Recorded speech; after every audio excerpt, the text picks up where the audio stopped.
everyone, welcome back to my channel. Thank you for subscribing to my YouTube page. Thank you for following me on Facebook. My name is Dr. Adaza, your consultant obstetrician gynecologist. I'm on Facebook at OBGYN Talks with Dr. Adazayon. I'm also on Instagram and TikTok with the same name. Please, if you have not followed me, follow me. Then subscribe to my YouTube page at OBGYN Talks with Dr. Adazayon. Today we'll be talking about psychiatric disorders in the postpartum period. Now, psychiatric disorders we all know someone that has psychiatric problem. And postpartum period is the period after the birth of a child. So, preparing period is between the time of delivery to 6 weeks after delivery. Postpartum period is just after delivery. Now, psychiatric disorders in postpartum period can affect any woman of no matter the age or the parity. What I mean by no matter it can affect the young, it can affect the old. Then the parity, even if it's the first delivery, the second delivery, or the woman has had previous multiple deliveries, postpartum depression, postpartum psychiatric disorders can affect them. And it ranges from puerperal blues to puerperal depression, postpartum depression to postpartum psychosis. Actually, from puerperal blues, postpartum depression, and frank puerperal psychosis. It affects about 85% women after delivery. So you can imagine how big, how the number of men this can affect. I'm sure that even you that is watching me might maybe prepare one of these psychosis, maybe the mild form has affected you after delivery. You may not even notice because some of them are self-limiting. So frank puerperal and persistent postpartum depression affects about 10 to 15% of women after delivery. While in UNTH, University of Teaching Hospital, University of Nigeria Teaching Hospital, Enugu, has found that about 22% of women that delivered came down with postpartum depression. That's quite a big number of people. Now, 0.2% to 0.5% of these women can come down with frank puerperal psychosis. Frank puerperal psychosis is the main disorder, the one that you know is knows this person is really having psychiatric issues. If he's in this environment, you can say the person is mad. Not really mad, it's an effect that follows pregnancy. And this can be managed. There are risk factors to puerperal psychosis or psychiatric disorders in pregnancy. Factors include abnormal sensitivity to the changes in the hormonal level after delivery. You know, there are some hormones that are associated with pregnancy. Progesterone, cortisol, estrogen, prolactin, these are hormones that drastically changes after delivery. In fact, progesterone, estrogen, and cortisol decreases drastically immediately after delivery. However, prolactin increases because that's the one that helps in breastfeeding. For some women, actually develops abnormal sensitivity to the change in these hormones, not actually the change in the hormone level causing it. It is their reaction to that change, that's their sensitivity to the change in the hormone, that is postulated to cause psychiatric disorders in the postpartum period. This is for some women. This is one of the theories that has been postulated. Remember, I said you cannot pinpoint the exact factor, the exact thing that is causing it. So these are theories that has been postulated. So one is abnormal sensitivity to the levels of the hormone after delivery. The second one is genetic factor. It has been postulated that abnormality on chromosome 16, this chromosome is it's responsible for production of plenty of proteins. So any abnormality in that chromosome 16 has been postulated to come with postpartum mental disorder, especially the psychotic one, the psychosis associated with postpartum disorder, postpartum mental disorder. So that is why they are saying that it can run in family. A family history can give you a reason for that woman to have postpartum mental disorder. The third is abnormal psychological adjustment after delivery. For women that have had children, it's not an easy task. It's not. the psychological effect of sleep deprivation. You have to wake up in the night to breastfeed your baby several times to feed that baby. You have to do mother crafting, carrying this baby yourself. Your dependence is totally lost. Your independence is totally lost. So you are dependent on this baby, is dependent on you. So that freedom you have is taken away from you. And this can lead to psychotic issues, psychological issues in postpartum women. The next is environmental factors. This is a combination of both psychosocial problems associated with the family, intimate partner violence. If this woman is being abused by the partner, it can give this person mental disorders in postpartum period. If this woman is economically deprived, she had to depend on the husband for every single thing. Every single thing. I've seen this one amongst most women, even on social media. You have to depend on the husband. It gives them this psychological trauma that may lead to postpartum problem, postpartum mental disorder. A woman that has been sexually abused or emotionally abused can come down with psychological problems postpartum. A woman that has not received that mother care, that maternal support, especially during childhood. That's why we said try to bond with your babies, with your children when they are still small. Because whatever that happens may affect them in the future. So any woman that has not been deprived of that psychological support, motherhood support at tender age may develop psychological problem later in postpartum. Previous history of postpartum disorders in the family. If there's family history, that woman has the tendency, the risk factor to develop postpartum disorders, postpartum mental disorders. History of repeated miscarriages, history of hyperemesis gravidarum, history of pseudocyesis, what we call cryptic pregnancy in this place, history of infertility, anything that affects the psychology of that woman postpartum, give that woman postpartum depression, postpartum blues, postpartum psychosis. People, you will see someone that has had mother support, the mother helping to carry the baby. Next thing, the mother, especially in African context, the mother has gone back to her place, and this baby depends totally on the mother. The husband may not even be supporting very well. This woman can come down with postpartum depression. Now, other risk factors include past history of psychotic disorder in the woman. If this woman had delivered before and she had postpartum psychotic issues, it's possible she will have it again. There's increased chance that she will have it again. So these are risk factors to postpartum depressions amongst. How do we identify these women? It's important to screen these women to be able to identify them, because it could have an adverse effect on both the woman, the family, and the baby. So during the antenatal period, when they are still pregnant, you have to screen and find out the women at risk using the risk factors I mentioned before. So if you're able to find out the women at risk, you'll be able to monitor these women closely, especially after delivery, because they are at risk of developing postpartum psychotic disorders. So these women are monitored. Now, during delivery, during labor and delivery, the ones that we miss, we also try out to find out and get them at that period, because there are some you will dismiss as normal reaction, and you find out that it's actually a depressive state or a state that will lead to depression postpartum. So at the end of this chapter, I'm going to read what the scale we use. That is the Edinburgh postnatal depressive scale is used to screen these women. A patient that comes with something that looks like psychotic disorders or depressive state, you use this scale to find out if the person is really having this disease or this condition. And a score of 10 is a yes answer. It means that this woman has it.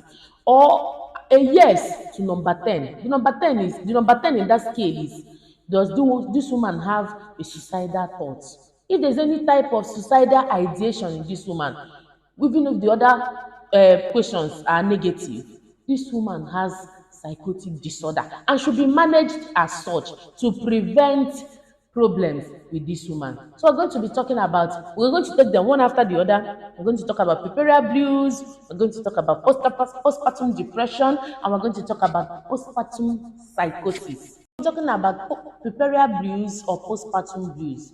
In this condition, it's usually mild and is self-limiting.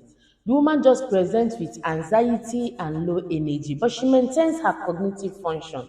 So women with puerperal blues, you just note they are easily irritable.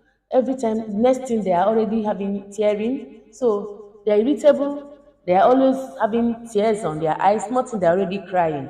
And there's associated anxiety. But it doesn't get to the level where she will not be able to take care of herself or her baby. She still maintains taking care of herself and her baby. And usually this lasts for only 2 weeks. It peaks around 4 to 5 days after delivery and lasts just for 2 weeks. If there's any symptom that persists after 2 weeks of delivery, you should be thinking of postpartum depression. You should be thinking of postpartum depression. And sometimes they will be so happy, they will see, this extreme happiness about their baby. All of them are symptoms. So either they are tearing, smarting, they are so happy that they'll start crying. They are anxious and they are irritable. Sometimes they want to be left alone. They may not even want to eat, but it does not stop them from taking care of themselves or their baby. This is a sign of postpartum blues or puerperal blues. It doesn't last for more than postpartum depression is the symptoms are more severe than postpartum blues. When it happens after delivery, the symptoms you see after delivery is not different from those that are not pregnant. It's the same symptom. But now it's happening in a woman that has delivered. And it happens in the first 12 months after delivery. It peaks around the fourth or fifth month.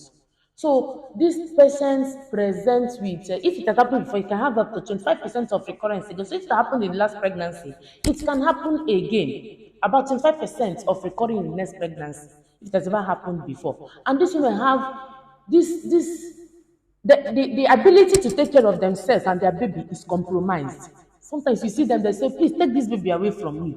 They will even have infanticidal thoughts. They want to kill that child in the extreme cases. So how do you know these women? They are irritable, they are anxious. They have this feeling of helplessness, hopelessness, and worthlessness. They feel they don't amount to anything. And you will see them, they have sleep disturbances. They will not be able to sleep even in the night, even when the baby is sleeping, even when you are taking the baby away from them. They find it difficult to sleep. They lose interest in what has been appealing to them before. The enjoyable state they used to have, they will lose interest totally in it. They will have this guilt feeling. They are feeling guilty about something. So they have this guilt feeling. They have low energy. Their energy is actually low. They have lack of appetite. They don't have appetite to eat. If you're begging them to eat, you think it's normal or you even think it's demon possession. It is not. It's postpartum depression. They have lack of appetite. They will not have the appetite to eat. They will not lose concentration. Ability to concentrate, they have become difficult for them. Are not able to concentrate on things. So these patients, they have psychomotor disturbances. They'll start feeling something is moving on my body. It's moving this side. I'm having this feeling. I'm having this one. It is a sign of postpartum depression. When we have these women, we try to rule out other forms of postpartum depression like thyrotoxicosis amongst others. So we try to rule out other medical conditions that can give them postpartum depression and be sure that it's postpartum depression, that is not a medical condition and has a treatment. If they present to the hospital, there are some drugs we can give. Amongst them, even antidepressants. So we have drugs for them. We can even give them anxiolytic. We have other drugs that is the hospital. When you come, you will be evaluated, and this woman will receive these drugs. Now let's go to postpartum psychosis. Postpartum psychosis is the severe form of postpartum mental disorders, postpartum psychiatric disorders. It's the severe form and requires hospitalization. These men need to go to the hospital and be admitted because it's actually the frank psychosis. It's actually the frank psychosis. That does not mean that in severe forms of postpartum depression, the woman will not be admitted. If it gets to the severe form, the woman will be admitted. So, but in postpartum psychosis, the woman should be admitted. The woman should be in the hospital. and be admitted in a mother and baby care where she will be monitored closely, and this baby she will be allowed to have the baby to herself, and so that they can continue with mother bonding. But in this case, this woman needs to be in the hospital. Let me now tell you what she comes with. Is the pure psychotic issues that present with mood swing, manic disorders, and so on. What do I mean? At this point, she may be extremely quiet, extremely quiet. At the other time, she's talking, she's blabbing, she's seeing a lot of things. It can present with hallucinations, schizophrenic disorder. She'll be having thoughts, flight of thoughts all over her. Now, she can have hallucination, both auditory and visual. She'll be looking at her baby and be seeing the baby being mad, looking like abnormal baby that is not well formed. She will even have thoughts to kill that baby. If she's having auditory hallucination, she'll be hearing someone telling her to kill her baby. So, postpartum psychosis is the severe form. She may be delusional. So, they have 5% of suicidal thoughts. So, 5% of them will have suicidal thoughts, or even the thought to harm their baby. So these women are admitted and closely monitored. Electroconvulsive therapy is the best treatment of them because it allows them to get back to work in taking care of their child immediately. In cases where it is not available, we can use antipsychotic, benzodiazepines, antipsychotics, antidepressive may be used as well. So, but they need to be in the hospital to be managed. This is not the type that will be managed at home. So, what's the prevention for? The prevention for puerperal or postpartum psychiatric disorders has to do with screening. You have to screen these women. Anyone with previous history or any risk factor to puerperal psychosis should be monitored closely. Some of them will even receive some drugs before delivery. So finding them antenatal is the best option so that it wouldn't develop before we start treating them.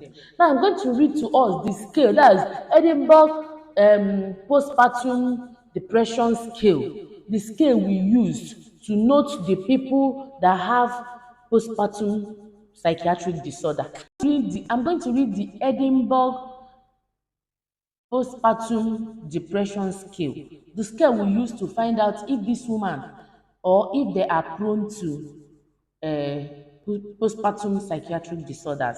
Remember, I said if you have a score of 10, it's significant. If you have a yes answer to number 10, even without the other scores, as in the other scores being negative, it is very significant because number 10 is suicidal thought. So please follow me through as I read it. Number 1, we ask, in the past 7 days, how has she felt? So number 1, the question is, I have been able to laugh and see the funny side of things. I have been able to laugh and see the funny side of things. This question is the question you're asking the patient to ask herself. If she says, as much as I always could, that's okay. If she said, not quite so much now, that's a bad sign. If she says, definitely not so much now, there's a problem. And if she said, not at all, that's a pure yes answer. You go to the next one. Number 2, I have looked forward with enjoyment to things. Remember, one of the effects, one of the signs you see in postpartum depression is that she loses interest in what she used to enjoy before. So the first one, as much as I ever did, rather less than I used to, definitely less than I used to, hardly at all, is a problem. Now, number 3, I have blamed myself unnecessarily when things went wrong. Remember, they have this guilt feeling. I have blamed myself unnecessarily when things went wrong.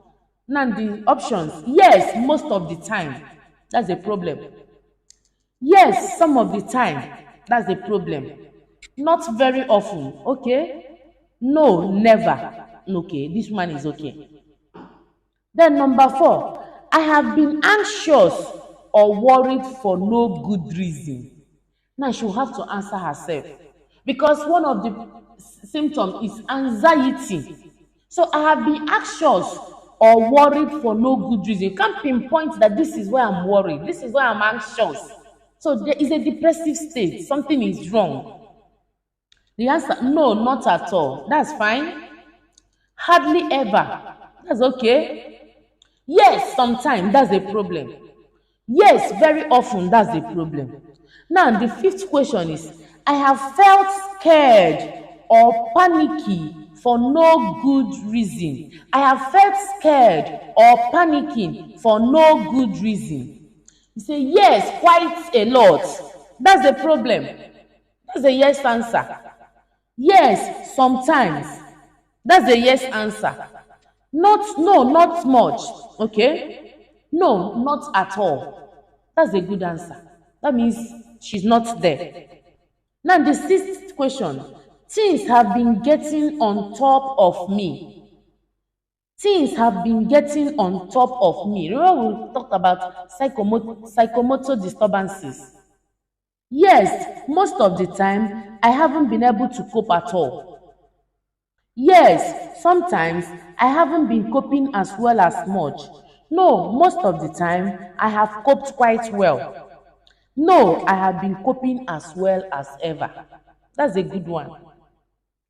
I have been so unhappy that I have had difficulty sleeping. They have sleep disturbances. Don't forget to say it. They have sleep disturbances. So among the scale you ask, this is the seventh question. I have been so unhappy that I have had difficulty sleeping. You say yes, most of the time. That's a yes answer. Yes, sometimes. That's a yes answer. Not very often. Okay. No, not at all. Okay, that's okay. Then the eighth question. I have felt sad and miserable. I have felt sad. You know where they have this feeling of helplessness, hopelessness, and worthlessness. So, yes, I have felt sad or miserable. And the options are yes, most of the time. Yes, sometimes. No, not very often. No, not at all. The ninth question. I have been so unhappy that I have been crying. They have this tearfulness. Small time, they're already crying. They are irritable and they are anxious. This is for depression. They are irritable and they are anxious. So, depression is a milder form to psychosis. So if you get this care, you'll be able to find out that this woman is depressed. And remember that it is for the last 7 days feeling. So how has she felt for the last 7 days? I don't know. How has she felt? So the ninth question. I've been so unhappy that I've been crying. Yes, most of the time. Yes, quite often. Okay, only occasionally. No, never. Now the tenth one. The thought of harming myself has occurred to me. If there is a suicidal thought, if there is a suicidal ideation, this person, even if the other ones I read is no, this woman has a depression.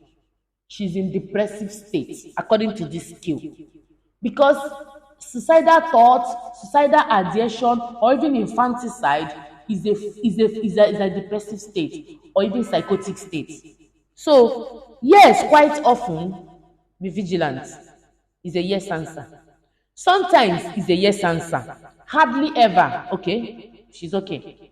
Never is okay. So, please, this care will help you to say whether this woman has depressive state or not. And if you do that, it will help you to manage this woman. Pueperal depression needs support. It needs people to give them the support. Lack of support can cause problem in the marriage. So if you are a husband and your wife has any of this, just find out where the problem is and sort it out. Emotional support as much as possible from the partner goes a long way to help this woman. So I have seen people on social media, they just gave birth and you see them small, they are irritable, they are quarreling every time, they are bringing their problems on social media. I don't know if there is a prank or not, but just note, you the husband, Just note that this your wife may be having a pueperal psychiatric disorder, a postpartum psychiatric disorder, and she needs your help as much as possible. Support goes a long way to do a lot of things. Understanding goes a long way to do a lot of things. Just find out what could be the precipitating factor and help that woman, and I bet you everything is going to be fine. So thank you for watching to this point. If you have not subscribed to my page, subscribe to my YouTube page at Dr. Nkiruka Bridget, OBGYN Talks with Dr. Adazayon. Hit the notification button. Follow my Facebook page at OBGYN Talks with Dr. Adazayon. Follow me on TikTok and Instagram for more enriching topics. I promise you are going to come back tomorrow for a beautiful topic all over. Share this message. Thank you. See you next time. Love you.